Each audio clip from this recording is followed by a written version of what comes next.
you guys. It has been far too long since my last video, I know, and I have missed hanging out with you guys. Oh my goodness. Life has just been lifing lately, and we have been super busy here in my house. The funny thing is everything I'm showing you from this video was recorded weeks ago. I just haven't had a chance to get around and edit it. I'm also kind of at the start of something really special that I decided to start doing. It's a special project I started to do, but I haven't told anyone about it yet. I'm not really confident enough to share it, but I have been working on it pretty much nonstop every single day.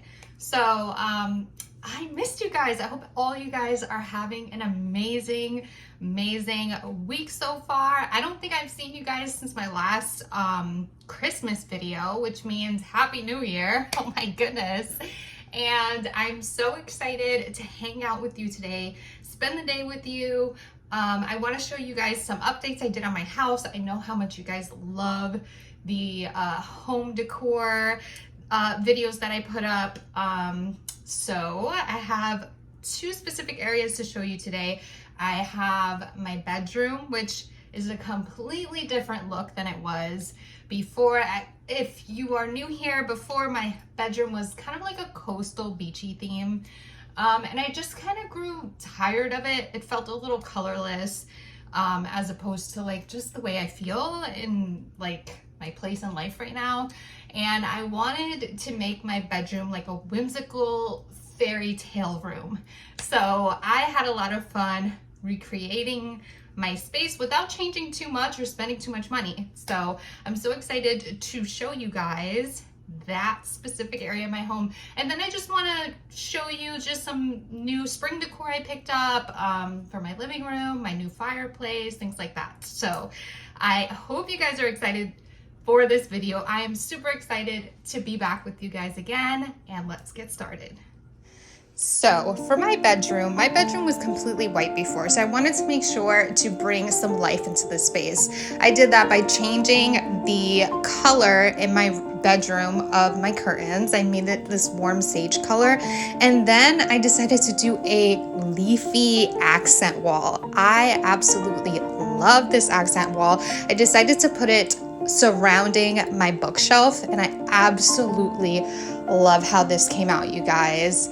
Then behind the headboard, I wanted to do a starry wall decal, and I will link everything that I found on Amazon below in case you guys are interested. I just wanted it to be more lifeful. You know, I wanted more life in my space. I wanted more green and earthy and magical tones, you guys. I also decided to change up the bedding, which is an easy switch up. You guys, I didn't do any major work to make this change happen, but I think it came out so beautiful and magical. And honestly, I absolutely love it. I also added a lot of cute nighttime lighting details just to give it a more magical kind of feel. This is the bookshelf. I have some fairy lights just surrounding it. I just think it looks so nice and cozy, you guys. You guys know I love my cozy corners in my home. I also decided to add these pillar candles, which just are so beautiful at night, you guys. They add the perfect glow. And these fairies in a jar. How cute are they? I absolutely love them. The cool thing about these two fairy jars is that me and my husband actually made them, and I love that it's something we created together, and it creates this beautiful, just magical feel. It has different settings on the lights inside them, so they can be any color you want. Overall, I got the whimsical look I was going for, and I absolutely love how it came out. It wasn't a lot of work or a lot of money, and honestly, I just enjoy my space more, and that's what life is about, right? And just enjoying our cozy corners. And I'm so happy that I did this. Next, I wanted to take you over to my bright and sunny living room. You guys, I decided to go a little bit bolder this year for spring and add some pops of yellow. Why not? I feel like yellow is so cheerful this time of year. I added these beautiful flower detailed pillowcases from Amazon, and I absolutely love the look of my living room. It's inviting and warm and cheerful, and that's kind of all the things you want to feel when you're sitting at home. Even if it's raining out, at least the inside of your home could be nice and cozy. Also wanted to show you guys a new update on the fireplace. You guys know I switch up the decor all the time. Have all my bunnies out for spring and Easter, and I am loving it. Okay, you guys, so I wanted to wrap up this video by sharing with you my current read and my TBR list for spring. I've picked up a couple of books at Barnes & Noble's recently, and I just thought I would share them with you. The covers look so springy. Like, I'm sure they can probably fall under summer as well, but I will share these with you. I'm gonna start off with my current read because I have something to say about it. I have been reading the Throne of Glass series by Sarah J. Maas. Now, it is good. I'm currently up to Queen of Shadows. I bought the entire, or my husband bought me the entire like collection for Christmas because I had asked for it. And I was so confident that I was gonna like it as much as I liked ACOTAR. But I don't, unfortunately. I don't think it's as good as ACOTAR. I know this is probably such an unpopular opinion, but I guess I had so many high expectations for this specific series. Like, I really thought it was going to be just so much like ACOTAR. I don't know why. I was like, oh, I can't wait. It's going to be like, you know, it's going to fill the void, because anyone who's like an avid reader knows once you get your hand on a series that just literally comes into your life and tears it apart, you're constantly looking for that fix, you know, for the next one, for the next series that's just going to come into your life and tear the world, like the world down as you know it. Now, this is a great book. Sarah J. Maas is an extremely wonderful writer. She's amazing, and the way she creates all these worlds and characters, and it's just amazing, like what she does. So it's a good book.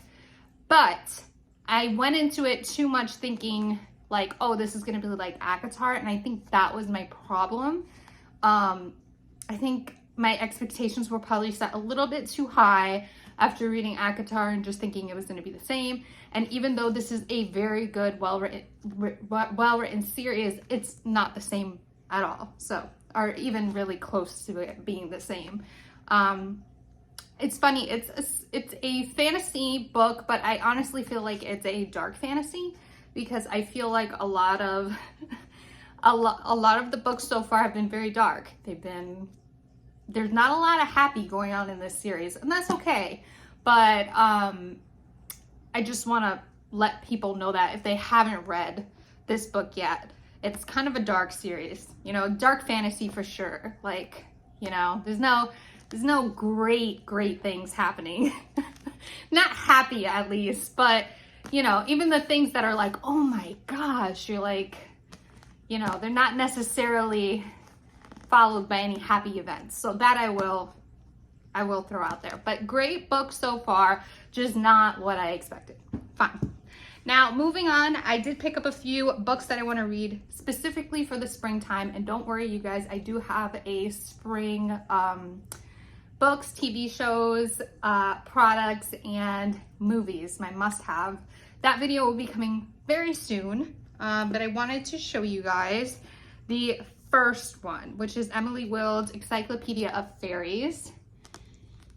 How cute. This is so springy. Look at all the mushrooms and flower palms and all that. So cute. So I'm excited because, ooh, and the paper, you guys, the paper is like, I don't know if you can tell by looking at it, but it's like this, it looks like almost old paper. It's like really thick paper, but it's beautiful. It's a beautiful book. And it says, Cambridge professor Emily Wilde is good at many things. She's the foremost expert on fairies. She's a genius scholar and a meticulous researcher who is writing the world's first encyclopedia of fairy lore. I'm super excited to read this. I feel like this is just gonna get me in the spring mood, you know? I'm ready for it. Next one I picked up was The Honey Witch. I've heard super amazing things about this specific book, And it just gives all the fairy, like fantasy, like with the sparkles and the glitter, springy vibes. I'm ready for it. Marigold Claude has always preferred the company of meadow spirits, the suitors who've tried to woo her. So when her grandmother whisked her away to the tiny isle of Innisfree with an offer to train her as the next honey witch, she accepts immediately. But her newfound magic and independence come with a price. No one can fall in love with the honey witch. That's kind of sad, but I'm excited to see where it goes, and I absolutely cannot wait to start this. The last book, so this one is called How Does It Feel? A forbidden obsession, unyielding family allegiance, 3 deadly challenges. So I'm not sure what this one specifically is about. It says when a trip into the forest to collect a rare mushroom for her research goes horribly wrong, biologist Kaylee Peterson finds herself falling through a fairy portal and straight into the arms of the unseelie Fae Prince. What? Talk about lucky. No, I'm kidding. But seriously, this is gonna be such a good book. I could just tell. Like, look at that cover. I know guys, I know we're not supposed to judge books by their cover, but I mean, come on. It's like dark and mysterious. It's got a lot of, you know, greenery going on. I can't wait to read this book. But I just wanted to show you guys what I plan on reading this spring. I'll probably add more to my to be read list, but right now this is what I picked up, and I wanted to be sure that I shared it with you guys. I hope you guys enjoyed this video. I hope it inspires you to bring some color into your space and maybe change up and give your space a different look to maybe match your vibe a little better. And I hope you guys have a wonderful rest of the week. Don't forget to subscribe if you haven't, and I'll see you next time. Bye.